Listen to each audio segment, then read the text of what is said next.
Pasado na nga itong tapatan ng Los Angeles Lakers at New Orleans Pelicans dito nga sa play-in tournament at kung sino nga yung unang makakasecure ng top 7 dito sa West. So sa Miyerkules nga yan, Philippine time. So kung sakali nga na mga nanalo itong Los Angeles Lakers at masecure nga nila itong top 7, makakarap nga nila o nakaabang na yung top 2, defending champion Denver Nuggets. So ang Denver Nuggets nung nakaraan nga, winalis nila itong Los Angeles Lakers at ngayon nga magiging rematch to kung sakali na sila yung magkakarap agad dito nga sa playoffs.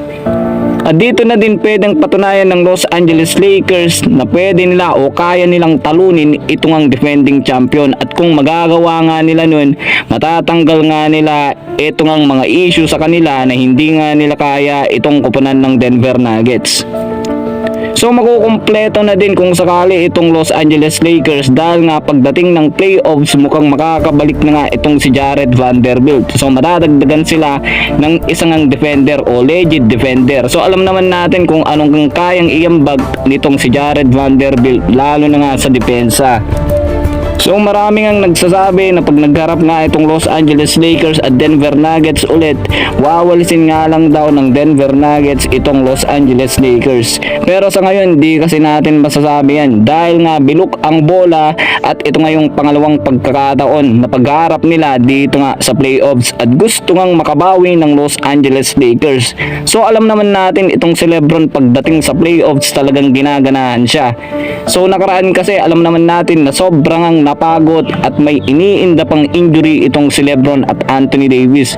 Kaya nahirapan sila dahil sobra na talaga yung minuto na naipaglalaro nila nung nakaraang season. So ngayon parang ready ata sila at kahit sino daw makakarap nila, kahit nga daw Denver Nuggets, ay gagawin nila lahat para matalo yan. So kanina nakikita naman natin kung ano ang kayang gawin ng Los Angeles Lakers. Ni-lockdown ni LeBron itong si Zion Williamson at hindi nga nakaporma sila CJ McCollum at lahat nga ng nagtatala ng 3-pointer tulad nga nung nakalaban ng New Orleans Pelicans itong Golden State Warriors, at hindi nga nila naulit yun dito sa Los Angeles Lakers dahil nga sa pinakitang depensa at opensa ng Los Angeles Lakers sa kanila. So nahirapan sila dun. So pinakita ng Los Angeles Lakers na kaya nila kahit sino at kaya nilang talunin tulad nga ng ginawa nila dito sa New Orleans Pelicans na naging kompleto pa at naidagdag pa nga itong si Brandon Ingram.